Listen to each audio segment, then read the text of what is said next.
Let's do a sort of tour d'horizon of Southeast Asia. I think in between India and China, Southeast Asia often gets forgotten. So I compliment the Asia Society on having a whole panel on this. Let me start with you, Peter.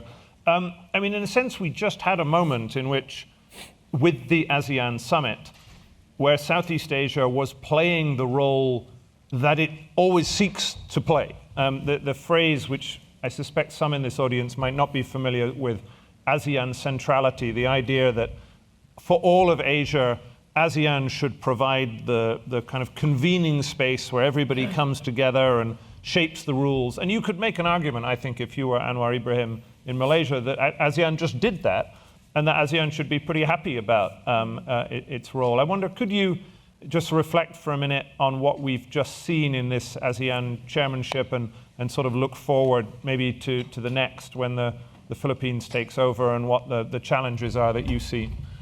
Well, similar to my answer last night, it's like individualized rather than institutionalized. A lot of things that were accomplished during the last ASEAN summit was headed or led by Prime Minister Anwar. You know, similar to something that happened in 2011 when Dr. Mati of Indonesia was trying to do a peace deal between Thailand and Cambodia as well. So it's really up to the individual during that period of moment where the centrality would happen or not. It's not as institutionalized things. And when you talk about this, you cannot just talk about it as a snapshot. You might have to think about it as a long-term thing and two sides of the coin. You know, there are things we managed to have a ceasefire, we managed to have a peace deal, but at what price? Are we being forced by external actors that is outside ASEAN that is happening as well? And what about the crisis in Myanmar? What about the South China Sea? What about the Mekong region problems that never materialized? So just because you have one accomplished snapshot that was led by an individual doesn't mean that ASEAN centrality is something that is going on. So, okay, yeah. Huong, I mean, your sense, Peter seems to be saying, don't get too excited about ASEAN's role in the future of Asian sort of architecture. I mean, is that your reflection as well?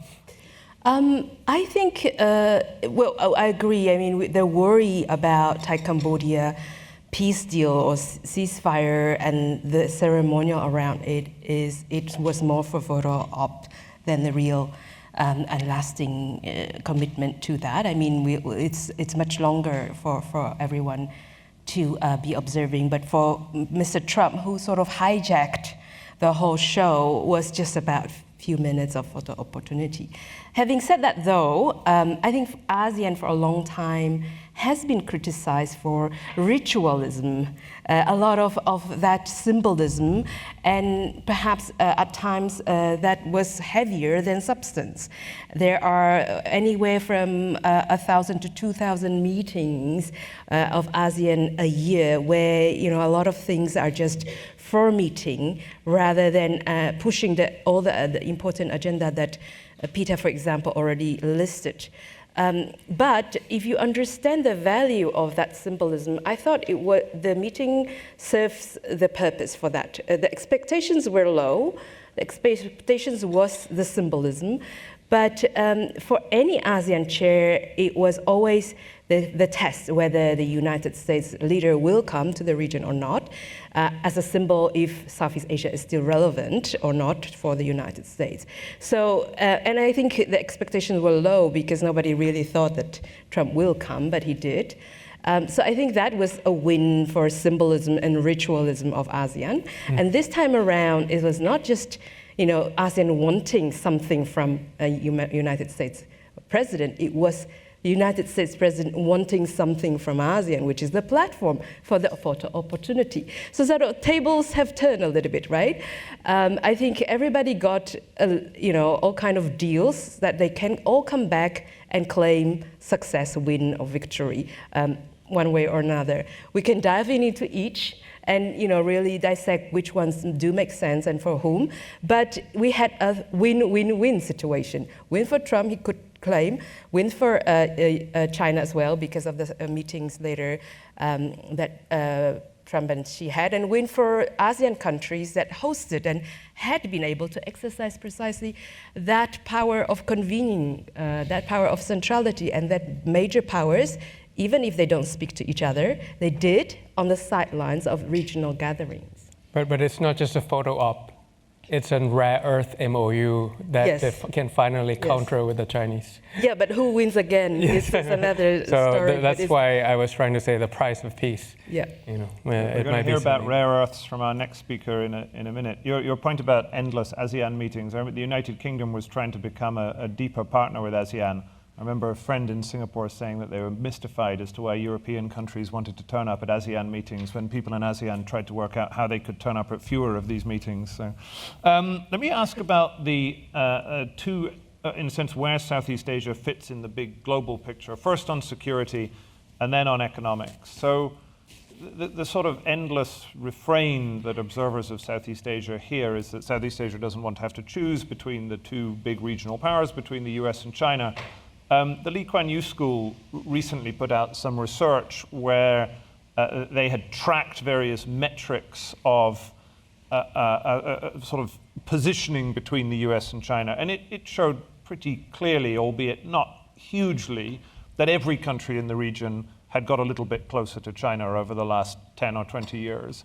I wondered if you might kind of reflect on that, as in, is it true, as is often reported in global media, that most countries in Southeast Asia are sort of shifting away from the US and towards China, particularly under Trump? Or is it more complicated than that? This is the study that started with the Philippines and keep going down the countries. Yeah, that's it. And they show the 10-year gap from 2015 to 2025. Yeah. Yeah, so I think it was only the Philippines and the Malaysians that are not shifting as much as Laos and Cambodians, where the gap was really big when it's going towards the Chinese, correct? That's it. Yeah, in case I can speak for Thailand, for my country, it's a perfect storm of two things. So it was during a military coup that happened in Thailand when, it was President Obama at the time, and all the EU leaders stopped the kind of trade negotiation, the kind of relationship that was happening. And it was the first Trump 1.0. So it's a perfect storm that the Americans were thinking about American first, and at the same time, the Thai military government was not very welcome. And those two perfect storm combined push Thailand towards the Chinese camp very much in every dimension possible. Tourism, retail, mining, manufacturing, e-commerce, and we felt the American absence for sure during that time. So it was a perfect storm for Thailand for that to happen. So this isn't a kind of myth that in a sense, whether voluntarily or having been forced, that there has been this shift, at least in Thailand. That's what I felt, yes. I mean, Huong, you know Vietnam very well, but you also watch the whole region. I mean, is this sense of Southeast Asia sort of tilting in China's direction? Is that a fair reflection of the way things are going? So this study is interesting because it has a little bit of historical comparison. So if you look back, China was not as an option as it is now. So you have to take that to account as well. And if I compare to other indexes that have come up also in recent years, like Lowy Institute in Australia index also showcased some of that, and also the Institute of Southeast Asian Studies in Singapore does its annual poll of the state of a region on its own. If you compare all of the existing indexes, yes, I think there is a certain shift in certain factors towards China, just because its power grew for the last decades or more or so, and it become more of an option for Southeast Asia. But if you look at specific things, and you mentioned Vietnam is quite an interesting case because it has a shift towards more US in its recent history if you compare that. But overall, if you look at military and joint exercises, U.S. still is a preferred option, right? Like perhaps economics and other are more towards China, but in terms of security, I think, and education perhaps, maybe not, with exception from Trump's second term, was still U.S., right? But I would also say that the factor that affects these choices or perceived choices or options that the countries take is that China is perceived as a resident actor that is not going to go anywhere, whereas United States can come and go. And so, if you have a choice that may show up and may not show up, for US, Southeast Asia is optional. It'd be good for its global power, but it's not essential. For China, on the other hand, it's direct, they call it periphery. Which they're never going to give up on. So I think Southeast Asia understand that, and that reliability, the need to work with China one way or another is also a factor in those polls. I mean, I suppose that having lived in Southeast Asia for nearly a decade, it strikes me that it's getting harder not to choose. And a good example of this came in the Trump meeting with the deals that President Trump signed with Malaysia and Cambodia respectively, which have buried within them what the trade experts call poison pill provisions, where if they then sign certain other types of deals with China, then there's a kind of immediate consequence from the US. And the same is true in terms of choosing between different tech stacks. I mean, how are countries like Vietnam or around the region, how are they trying to navigate a world in which the two superpowers are putting more conditions on their relationships to sort of try and disadvantage each other?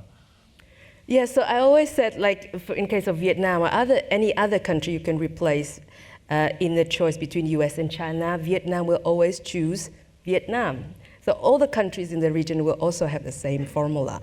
I mean, they will work and choices will be selective. I agree that the room for maneuver for hedging is narrowing, and certainly we're not talking about one definitive lasting choice. We are talking about choices in plural and in many times multiple choices. Those dots that you drew, and also mini-laterals that can be issue specific. You can choose US on one issue, joint exercises. You can choose China on other issues, for example, right?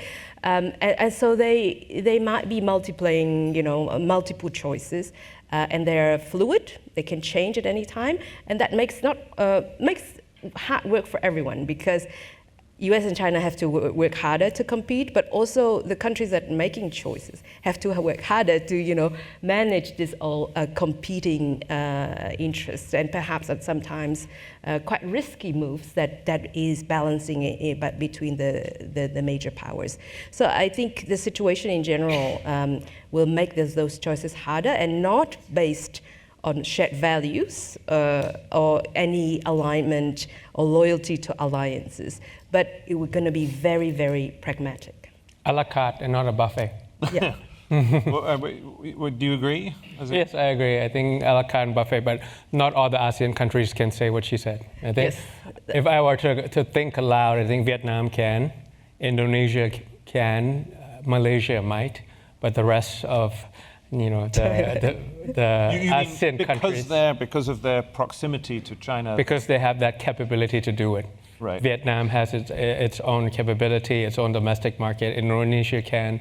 Malaysia could diversify into both OECD and RCEP and also TPP and things like that. But not all the countries have that kind of ability to actually, I want a la carte from here and a la carte from there, rather than a bandwagoning buffet from one camp, because you're being pushed to one side.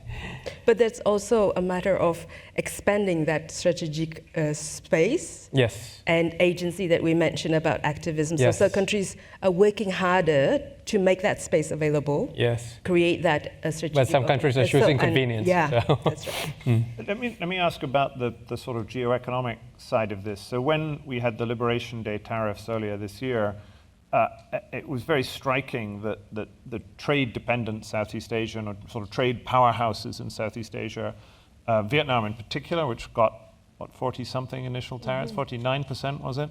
Thailand, Malaysia, Philippines, Indonesia, they were all clobbered by the first round. And so it really looked as if, in its new anti-trade stance, the US was targeting some of the most successful countries in the previous era of globalization.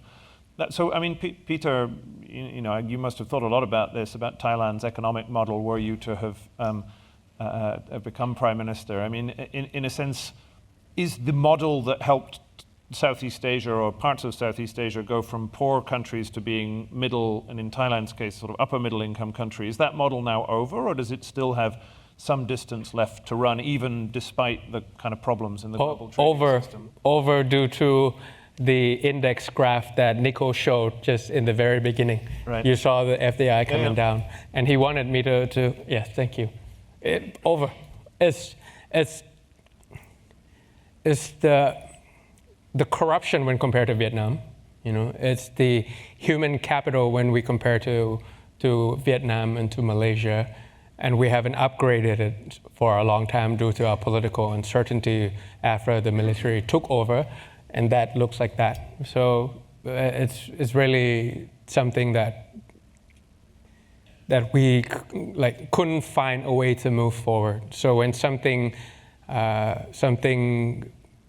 incidental such as COVID crisis or the Liberation Day, just like you said, it shocked the system because of the over-reliance on globalization, over-reliance on trade and investment and things like that, because we have nothing inside.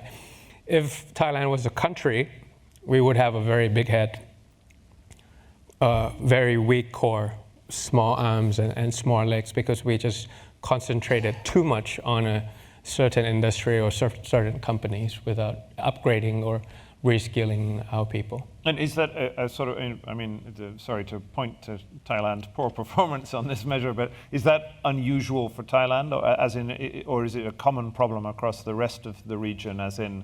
Not at all. Southeast Asia did very well in this. This is up to 2024, right?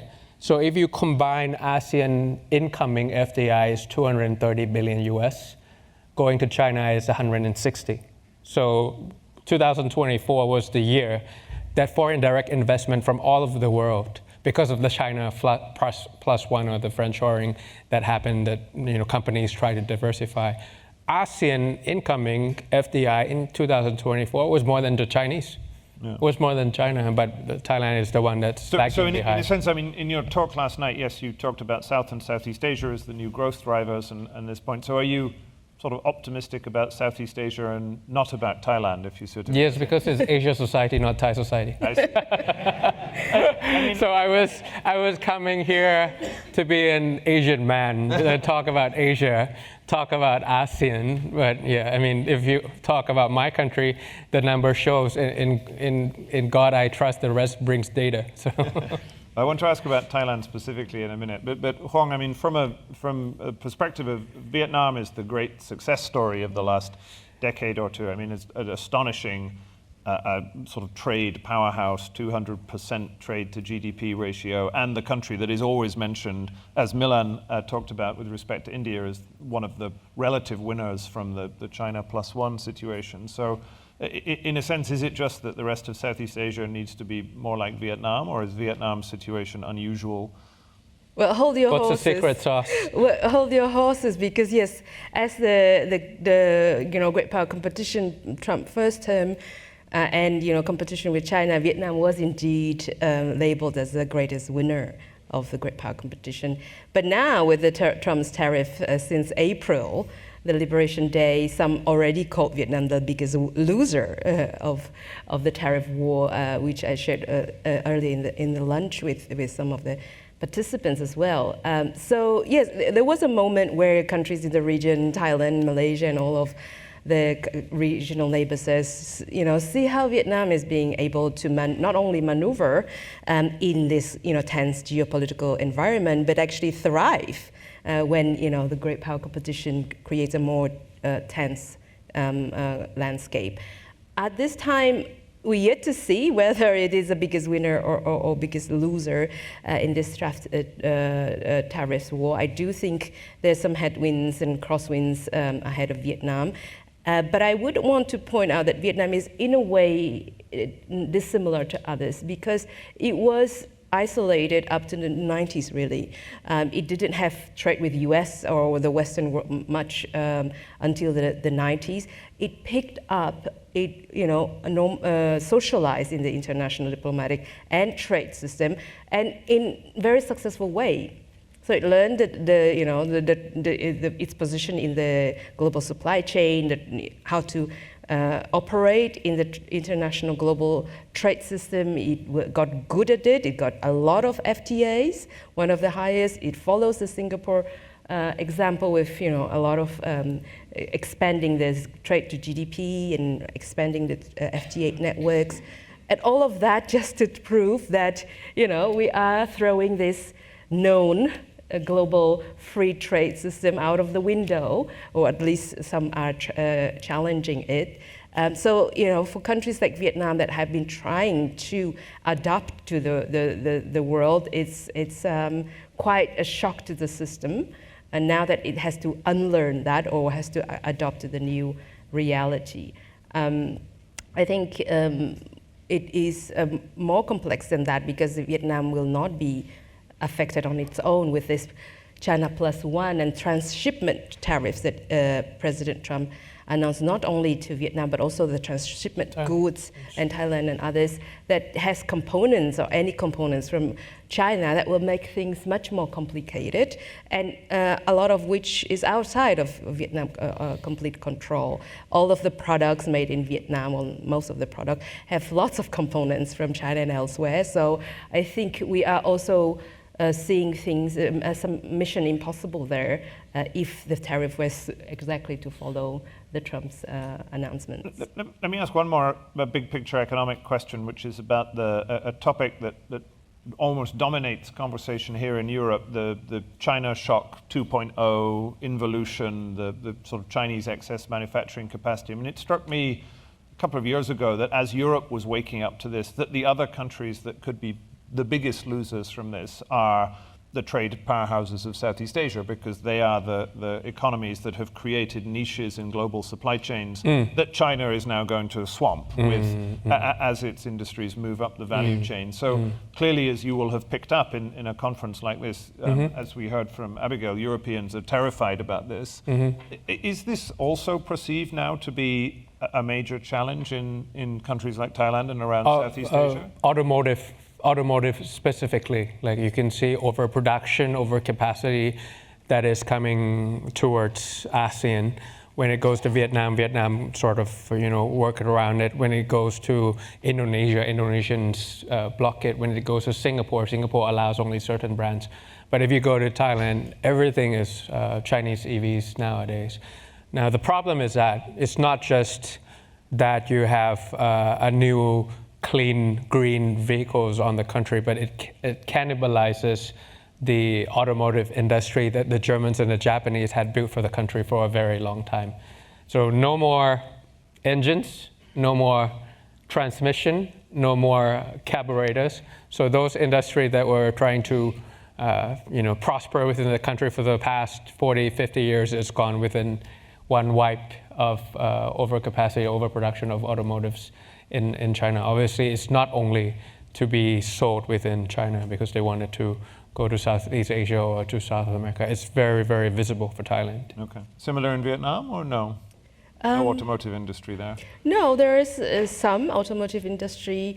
There's ambitions. I mean, VinFast is gearing towards EV, and it had made a big investment in the United States. But yes, I guess it is still quite nascent for Vietnam, much more than compared to Thailand or Malaysia for that matter. So I think that would be quite vulnerable for the shocks and yet to stand the test.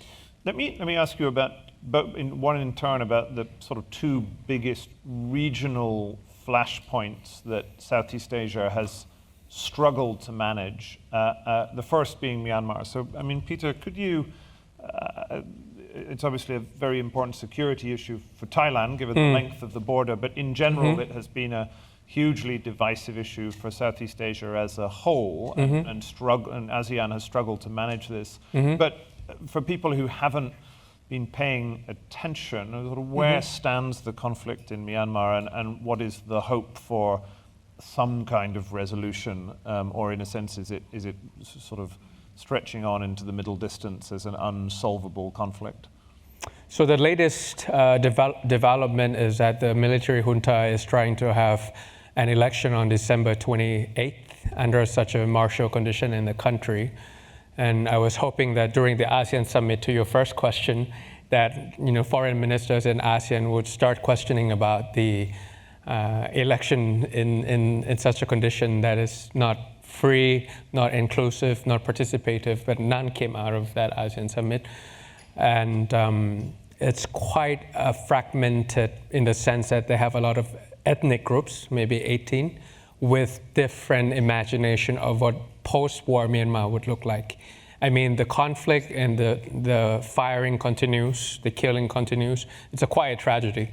But I feel like from talking to various groups, whether it's NUG or whether it's other ethnic groups along the border of Thailand, they have different imagination, and the risk of balkanization is very high to me. Like one would came to here, meet me in Geneva, and say that federation is the way to go for Myanmar. Another group that I meet fighting the military junta would say the United States is the model to go after the post-war.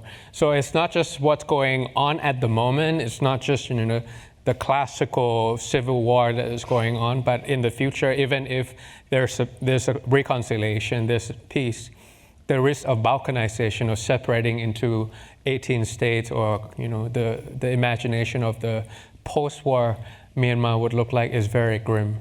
And I would argue, with the proximity between Thailand and Myanmar, if Thailand does not get involved, ASEAN is not going to move. I mean, Indonesia and Malaysia and Singapore can say whatever they want, but they don't have that asset and the liability of having the border to maneuver, to find the right amount of pressure and incentive for the people of Myanmar to get together on the negotiation table and do something about it. I feel like there's an issue with frontier states, meaning India, China, and Thailand as well. And I'm trying to understand what India is thinking about the situation, what the Chinese are thinking about the situation, because Myanmar is a resource-cursed country. Critical minerals, rare earth, gas pipeline, the ability for China to exit, not from the right side, but to the left side through Myanmar. Or even the Southeast Asia that I was talking about, to have the rail come in from Chennai all the way to Southeast Asia, you got to pass through Myanmar. So it's very strategic to the sense that you don't know what the frontier states are thinking, or what the international actors are thinking about this. Okay, so all right, that sounds moderately pessimistic, but Huong, can I ask you about the other big regional flashpoint, which is the South China Sea? We haven't seen a big clash in recent times, but there's a underlying tempo of incidents, particularly with the Philippines, but to some degree with Vietnam, which are the two countries that contest most forcefully China's expansive claims in the region. I mean, can you just say a little bit about where that stands? Is it fair to say that China is continuing to sort of push forward with its claims, or is a sort of rough détente been reached? It's going to be a long, probably maybe even longer run with the South China Sea issues, disputes, because the claims really date back, and I don't see any other way of resolving. Even there have been attempts to clarify the claims that Philippines took China to the International Tribunal, and actually next year we mark the 10th anniversary of it. So, and Philippines will be the chair of ASEAN, so there might be some further action on that. But in terms of claims, it is a multi-party claims. It involves China, a number of Southeast Asian countries, but potentially it also could involve the United States by the virtue of alliance with the Philippines, but also interests that the United States has in the region and other actors, even including European actors, which trade also pass through the South China Sea. So it's certainly not something easy to resolve, nor do we see any potential possibility in that. But I think certainly China is advancing its control over the disputed waters. The reclamation of islands and militarization of the islands are happening, whether with the PCA ruling or not. And China is not, of course, the only one. We talk about Vietnam also doing that, Philippines and Malaysia to the lesser degree. Everybody is trying to do something to advance the claims. What worries us is the intensified numbers of military operations. Pita mentioned gray zone yesterday. They are indeed in full swing, and oftentimes, they're no longer gray zone. I mean, the multilateral attempt to manage the disputes is through ASEAN's Code of Conduct negotiation. But those Code of Conduct negotiations have been also for 2 decades or so, and they still can't settle on certain language, and they're still being discussed in the framework of what traditionally has been understood of these claims. Meanwhile, the gray zone operations have been sophisticated. There are new tactics applied, technology of war, information war, and other subversive techniques that necessarily have not been caught up in those Code of Conduct negotiations. So there are, and of course, environmental issues that we haven't even mentioned. But the biggest risk right now are those collisions at sea that may further escalate unintentionally. So I think what we can agree on that all parties, despite their very nationalistic claims, can agree that no one wants an intentional war. But what we worry about is the unintended escalations of accidents. What would Vietnam say to a joint ASEAN Coast Guard? I think that's another thing that Southeast Asian, as you know, Pita, have a hard time with in terms of this kind of cooperation. First of all, their interests are not exactly aligned, and so that would be also, some of neighbors do have overlapping claims, so that's a first obstacle. Of course, there's a trust issue, which is a huge deficit in Asia, I would say, mutual trust. Okay. And also, non-interference, like, the core principle of ASEAN. So all of that says probably not so soon. So it has to be like ASEAN minus X. We have just under 2 minutes left, and I know Nico will start staring at me if we go a second over. So, Pita, final kind of question to you, which is on democracy. One of the main themes of people who look at Southeast Asia is the sort of the balance between sort of democracy and military rule, authoritarian rule. You look around the region, you have different models. I mean, you were a kind of pro-democracy campaigner. You had your own issues with the Thai regime. How are you feeling sort of optimistic about that in the future within the region, or? Only to the new generation, to the youth, whether it's the youth of Indonesia fighting dark Indonesia, the youth in the Philippines fighting corruption about the water, also the youth in Thailand. We have this thing called siblings. SEA is Southeast Asia, and Bling is like siblings, like brothers and sisters, trying to help one another to fight autocrats in the country. So with this kind of alliance and this kind of new movement of younger generation, then there's a bit of hope. In Thailand specifically, each year we have about 1 million new voters coming out every year. So if they're 14 now, there'll be 18 in 4 years. If they're 15 now, there'll be 19. If they're 16, there'll be 20. So for me to be banned, according to James' question, for 10 years, that's almost like 10 million new voters during that time that I could think is an opportunity to capture and look at it in a positive side. But it's not automated for sure. Going around the world, with what happened in America. Just because they are young doesn't mean that they will vote for me. So I have to empathize and mobilize them. Okay. All right. So thank you very much to my panelists. We've covered a lot of ground. I'd invite you to give them a round of applause. Thank you very much, Pita and Huong.